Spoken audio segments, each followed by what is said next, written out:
तो चलिए बच्चों, आज मैं आप सभी लोगों को अभ्यास 9 के जो शेष प्रश्न थे, आज उन सभी शेष प्रश्नों को हल करवाऊंगा।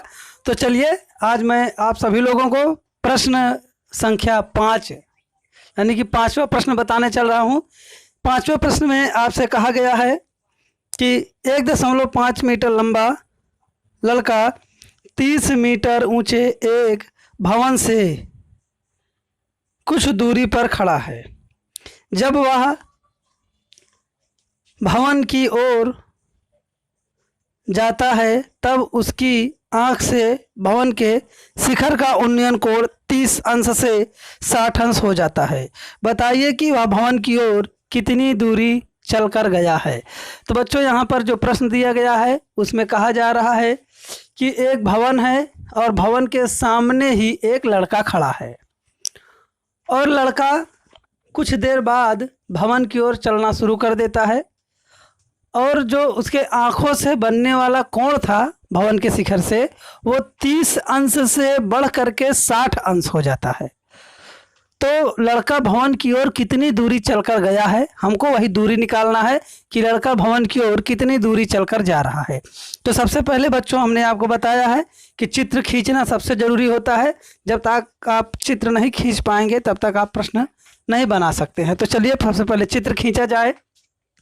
तो आपसे बोला जा रहा है कि एक मकान है, तो सबसे पहले आप ऐसे एक मकान बना दीजिए। मकान का मतलब वो सीधा सीधा होगा, ये हो गया आपका मकान। मकान के सामने एक लड़का खड़ा है, तो ये हो गया भैया आपकी ज़मीन। इसी ज़मीन पर यहाँ पर एक लड़का खड़ा है, तो ये देख लीजिए यहाँ पर ये एक लड़का है। ये लड़का आपका यहाँ पर खड़ा है, ये लड़का यहाँ पर खड़ा है और लड़के की लंबाई जो दी गई है वो है 1.5 मीटर। तो यहाँ पर हम लड़के की लंबाई लिख देंगे 1.5 और जो भवन की लंबाई दी गई है वो 30 मीटर है। तो भवन की लंबाई आपकी हो जाएगी इस तरह से 30 मीटर। तो यहाँ देख लीजिए, ये हो गया आपका 30 मीटर, लड़का हो गया 1.5 मीटर। अब लड़का भवन की ओर चल रहा है, यानी कि लड़का जब यहाँ था तो उसकी आँखों से बनने वाला कोण 30 अंश था।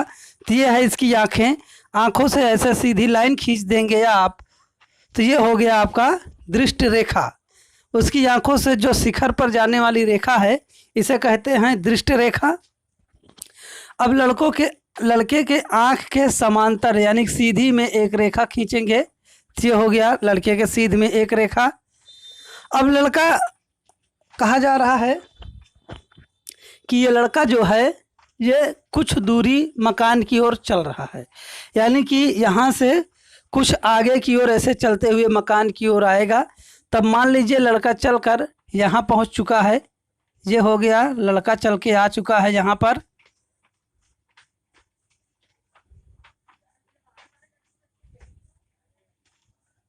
ये लड़का चलकर यहाँ आ चुका है। जब यहाँ आ गया लड़का तो अब उसके आँख से बनने वाला कोण 60 अंश हो जाता है, यानी कि जो दृष्टि रेखा है वो इस तरह से जाएगी और शिखर से 60 अंश का कोण बनाएगी। तो यहाँ देख रहे हैं आप, ये हो गया 60 अंश और ये हो गया 30 अंश। तो पहले कितना अंश का कोण था? 30 अंश। और लड़का मकान की ओर चला आया था, अब कोण हो गया है 60 अंश। अब आप देख रहे हैं पूरे मकान की लंबाई जो दी गई है 30 मीटर है, उसमें से जो कोण बन रहा है वो उसकी आँखों से बन रहा है। बच्चों, यहाँ पर आपको ध्यान देने की ज़रूरत है कि जो कोण बन रहा है वो उसकी आँखों से बन रहा है, इसलिए हम आँख के समांतर यानी कि आँख के सीध में ही दूरी लेंगे। आँख के सीध में हम दूरी लेंगे तो यहाँ हमको दूरी मिलेगी, यानी कि टोटल 30 है। 30 में से हम 1.5 घटाएंगे, क्योंकि यहाँ से लेकर यहाँ तक आपकी दूरी हो जाएगी 1.5। तो ऊपर वाली शेष दूरी कितनी बचेगी? यहाँ से यहाँ तक की दूरी। तो 30 में से आप 1.5 घटाएंगे 1.5, तो आपको मिलेगा 28.5। तो ये हो जाएगी मित्रों यहाँ से लेकर के यहाँ तक की दूरी। अब इसमें हम त्रिभुज बना देंगे। तो यहाँ आप त्रिभुज मतलब यहाँ पर ए लिखिए, ये होगा बी, ये हो जाएगा आपका बिंदु सी और ये हो जाएगा डी। इस तरह से आप बना लेंगे। अब हम प्रश्न को हल करना शुरू करते हैं। तो अब मान लीजिए ए और बी के बीच की दूरी है जो वो है x मीटर, यानी कि यहाँ से लेकर यहाँ तक की दूरी है आपकी x मीटर, ये हो गया x मीटर। अब B से C तक की दूरी मान लीजिए है आपकी y मीटर, ये हो गया आपका y मीटर। तब सबसे पहले हम छोटा वाला त्रिभुज हल करेंगे DBC। तो पहले यहाँ लिखेंगे कि माना लड़का मकान की ओर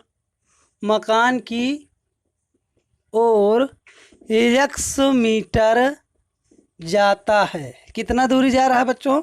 तो x मीटर जाएगा। आपका जो लड़का है ये मकान की ओर x मीटर आया है। अब हम हल करेंगे त्रिभुज DB और C से। यहाँ देख लीजिए त्रिभुज है DBC, इस त्रिभुज को हल करेंगे सबसे पहले। तो आप जब भी त्रिभुज हल करेंगे उसमें आप त्रिकोणमितीय अनुपात का प्रयोग करते हैं। तो चलिए इसमें हम कौन सा त्रिकोणमितीय अनुपात लगाएं जिसमें आधार भी आ जाए और लंब भी आ जाए। तो हम लिखते हैं tan थीटा बराबर, tan थीटा में ही आपका लंब आएगा और आधार आएगा। तो सबसे पहले क्या करेंगे, हम लिख देंगे जो दूरियां दी गई हैं, यानी कि BC मिला है हमको, BC बराबर है y मीटर।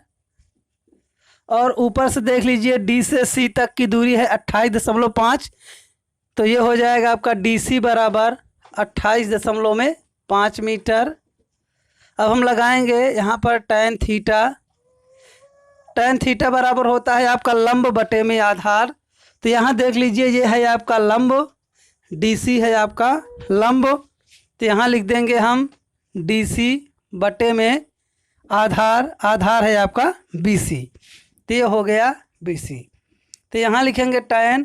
अब थीटा का स्थान पे आप क्या लिखेंगे 60, क्योंकि थीटा 60 दिया गया है, तो ये हो गया 60 बराबर DC है आपका 28.5 बटे में BC है आपका, BC देख लीजिए ये है y। tan 60 अंश का मान √3 बराबर 28.5 बटे में y। तिरछा गुणा कर देंगे, ऐसे ही तिरछा गुणा, तो y √3 बराबर 28.5। तो y बराबर आपका मिलेगा 28.5 बटे में √3। ये हो गया आपका y बराबर समीकरण 1। इसी तरह से हम अब त्रिभुज हल करेंगे DAC को। ये तो चलिए बच्चों अब हम हल करते हैं त्रिभुज DAC को। तो यहाँ लिख देंगे, यहाँ देखिए लिख देते हैं पुनः त्रिभुज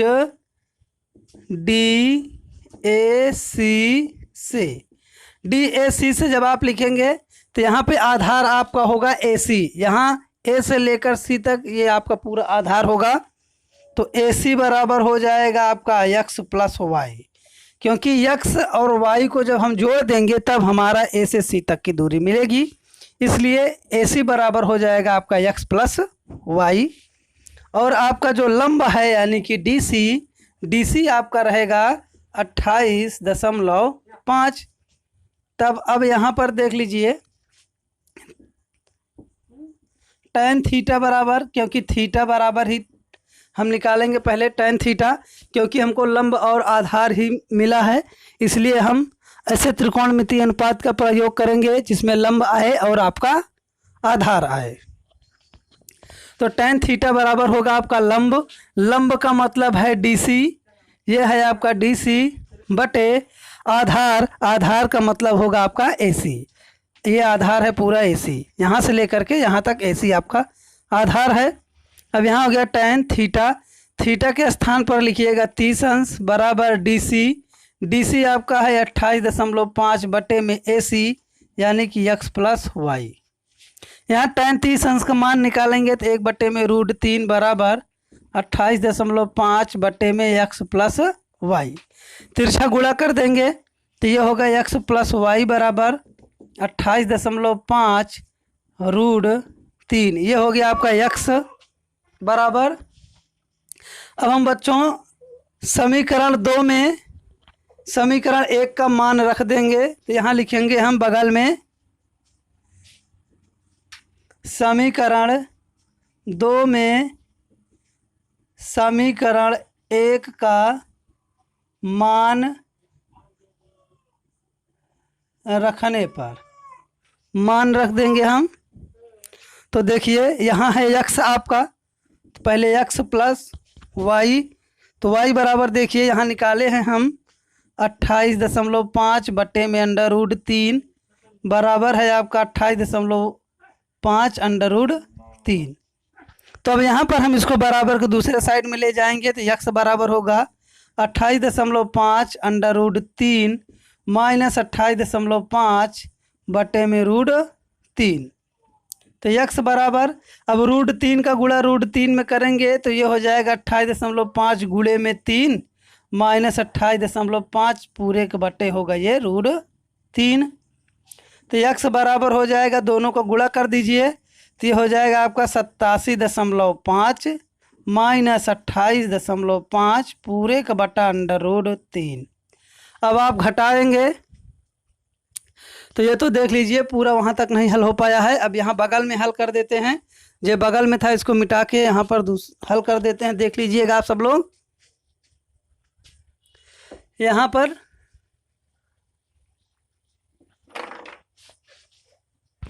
तो देख लीजिए x बराबर है आपका, x बराबर है 87.5 माइनस 28.5 पूरे बटे में √3। x बराबर, दोनों को घटाइएगा 0, और यहाँ 17 में से 8 गए, 87.5 तो नहीं होगा भैया, ये होगा 85.5, गुणा थोड़ा गलत हो गया था, 85.5 होगा। घटाएंगे जब हम इसे तो आ जाएगा आपका 57। घटा दीजिए, 15 में से 8 गया तो 7, यहाँ पे बचेगा आपका 7 में से 2 गया 5 बटे में √3। अब √3 से परमेकरण कर दीजिएगा, तब x बराबर 57 √3 बटे में √3 का गुणा √3 में करेंगे 3, काट दीजिए 19, x बराबर आएगा 19 √3 मीटर। तो लड़का जो है वो मकान की ओर 19 √3 मीटर चलकर आगे की ओर आएगा। तो यहाँ पर आपने देखा कि x की वैल्यू हमने निकाल लिया है, तो x बराबर है 19 √3। इसका मतलब है कि लड़का जो है वो मकान की ओर 19 √3 मीटर चलकर आएगा। इसी तरह से बच्चों अब हम हल करेंगे प्रश्न नंबर 6। तो चलिए देखिए प्रश्न नंबर 6 में क्या कहा जा रहा है।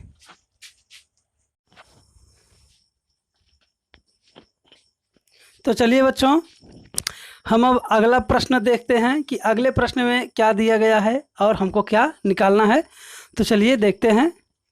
अगले प्रश्न में आपसे कहा जा रहा है कि भूमि के एक बिंदु से एक 20 मीटर ऊंचे भवन के शिखर पर एक संचार मीनार लगी है। संचार मीनार के तल और शिखर के उन्नयन कोण क्रमशः 45 अंश और 60 अंश हो, तो मीनार की ऊंचाई बताइए।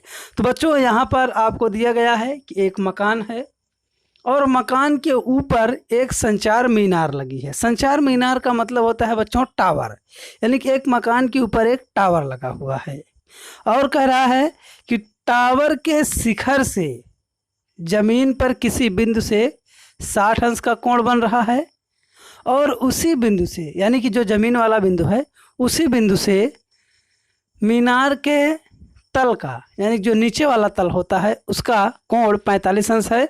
तो भवन की ऊंचाई बताइए। भवन की ऊंचाई बताना है आपको, अच्छा सॉरी, भवन की ऊंचाई नहीं बताना है, हमें मीनार की ऊंचाई बताना है जो संचार मीनार लगी है। तो चलिए यहाँ पर सबसे पहले हम चित्र बनाना सीखते हैं। तो सबसे पहले दिया गया है एक मकान, तो पहले ऐसे एक मकान बना लीजिए। ये हो गया आपका मकान, देख लीजिए अच्छे से। अब मान लीजिए कि यह है आपका एक मकान, मकान के ऊपर एक मीनार लगा है, यानी कि ये हो गया आपका संचार मीनार। ये है आपका संचार मीनार जिसको हम कहते हैं टावर। इस तरह से आप संचार मीनार बना दीजिएगा ऐसे। और ये हो गया मकान।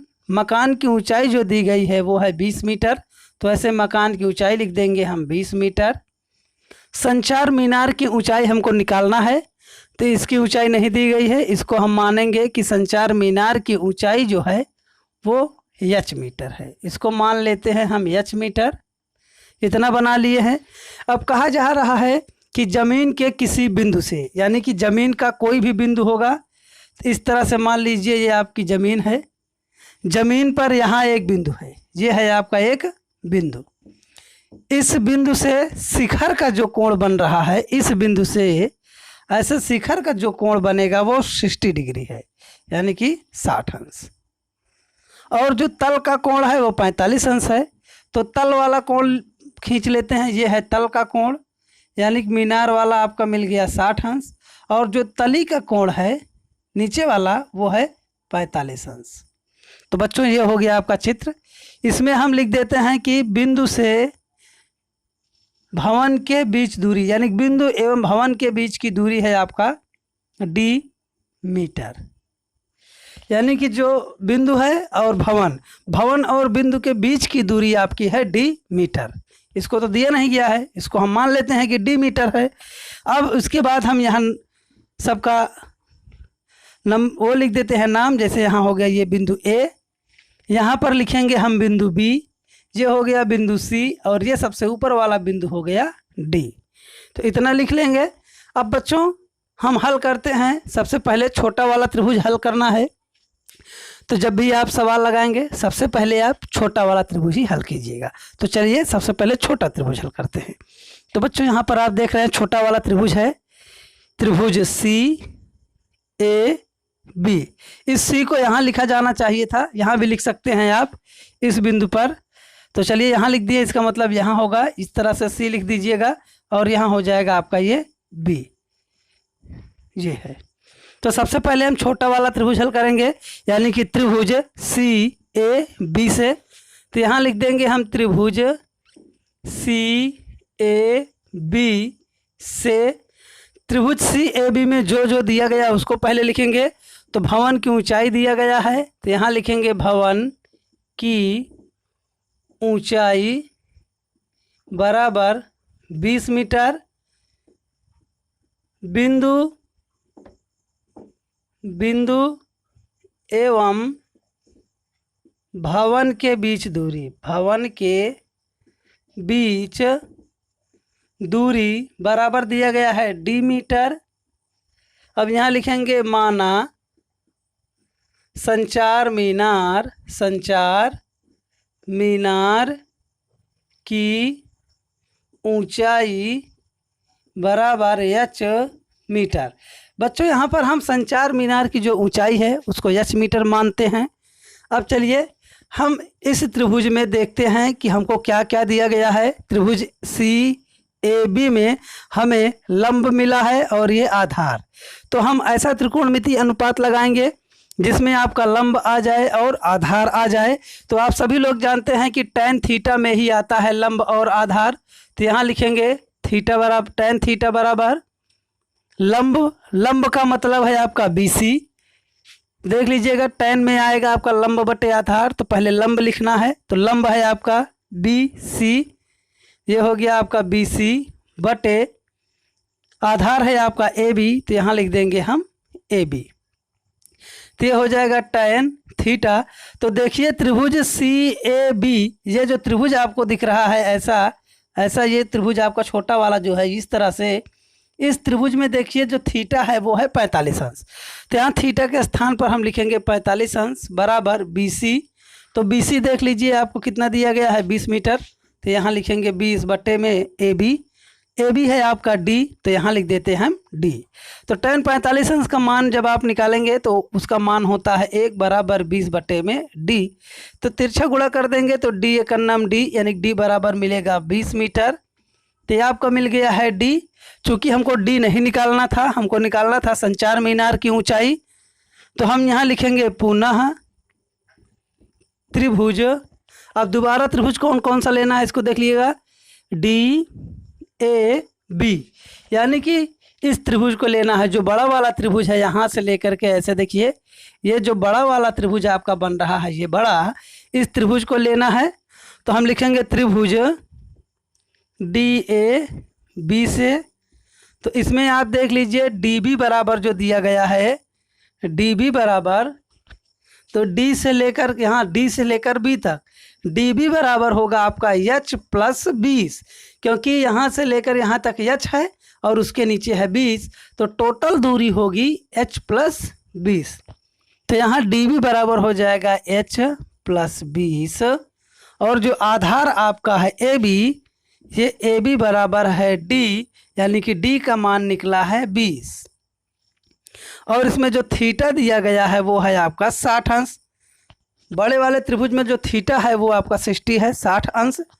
अब हम लगाएंगे tan, यही बगल में देख लीजिएगा, यहाँ पर हम लगाएंगे tan थीटा बराबर, तो tan थीटा बराबर होता है लंब बटे में आधार।